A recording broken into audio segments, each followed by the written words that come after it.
By the time I skidded to a halt, the standoff had already begun. Vincent Gallo looked like a god of war who had just rolled out of bed, and I meant that in the most terrifying way possible. His bespoke Italian suit was unbuttoned halfway down his chest, exposing the hard planes of his pectorals. His sleeves were rolled up, revealing the snarling tiger tattoo that seemed to crawl up his forearm, ready to strike. Behind him stood his crew, a wall of black suits and bad attitudes, mirroring his lethal posture, total mobster energy. After the 3-day marathon we'd just shared, I thought I was immune to him. I thought I knew where his soft spots were, but when he turned to look at me, the air left my lungs. His pupils constricted into pinpricks. His voice was a low, dangerous command. Scarlet. Here. My body reacted before my brain did. A shiver raced down my spine. But my traitorous eyes darted past him to the man standing opposite, Angel Rivera. The male lead. He was the polar opposite of Vincent. He wore a cheap, ill-fitting gray suit, but he made it look like $1,000,000. Broad shoulders, narrow waist, long legs. His skin was pale porcelain, his features carved by angels. Even surrounded by Vincent's thugs, he looked calm. Serene, almost. A faint, polite smile played on his lips. Damn. Angel Rivera was exactly my type. The gentleman. The white knight. Host. Eyes on the prize. The system screamed in my head. This is a monogamous romance. And Vincent's jealousy meter just broke the scale. I snapped back to reality and looked up. I was staring straight into the furnace of Vincent's rage. Oops. I shrank into myself, scurrying to his side like a frightened rabbit. I'm here. Vincent's expression softened by a fraction when I touched his arm, but the second he looked back at Angel, his eyes turned to ice. You like that pretty face?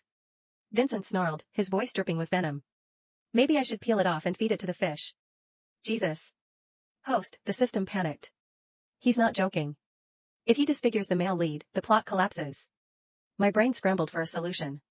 If Angel got hurt, the world ended. If Vincent killed him, Vincent died. I had to get Angel out of here. I need to make him leave, I thought. I have to make him hate me so he'll run. I leaned into Vincent, pressing my chest against his arm, acting the part of the devoted, brainless trophy wife. Vincent, baby, I cooed, loud enough for Angel to hear. Why would you touch something so disgusting? Look at him. He's gross. Vincent looked down at me, skepticism warring with satisfaction. You think he's gross? Hideous, I lied, my heart aching as I looked at Angel's perfect face. I'd rather look at you. Vincent's shoulders relaxed slightly. But across the gap, Angel's hands clenched into fists. He looked at me with pure betrayal. Good. Hate me. Just survived. I saw my opening as the crowd shifted.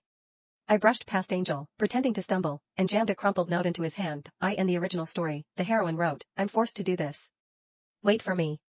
Huge mistake. That was cheating. That was two-faced. I had changed the script. My note read, run. Vincent will kill you. Don't look back. I prayed he would take the hint, realize I was protecting him, and flee. I was wrong. Angel didn't run. He didn't hide the note. He unfolded it. Right there. In front of everyone. You think you won her? Angel laughed, a cruel, jagged sound that cut through the silence. Read it, Gallo. She isn't protecting you. She's terrified of you. She's begging me to run because you're a monster, not a husband. The silence that followed was deafening. Vincent snatched the note. He read the words I had written to save a life. Run. Vincent will kill you. It was proof. Proof that I didn't love him. Proof that I viewed him as a monster. Proof that my body, my kisses, my submission over the last 3 days were just a transaction. A sacrifice to save him. Vincent didn't explode. He didn't scream. The light in his eyes just died. He looked at me. It wasn't an angry look. It was a look of total, devastating hollowness. Like I had reached into his chest and crushed his heart with my bare hands. Is that what I am to you? He whispered. The silence was heavier than any shout. A murderer you have to distract? He didn't wait for an answer. He turned around and walked away. Shoulders slumped. Defeated. He looked more broken than if he'd lost a war. Angel Rivera slipped away in the chaos, smug and untouched. Nice going, host, the system slow-clapped in my brain. You are officially the most chaotic protagonist I've ever managed. You didn't just fail to redeem him, you just confirmed his worst insecurity. You broke him. I stood there, frozen, watching Vincent's retreating back. His men were confused, lingering behind. Scarlet, that was cold, Brody muttered, shaking his head.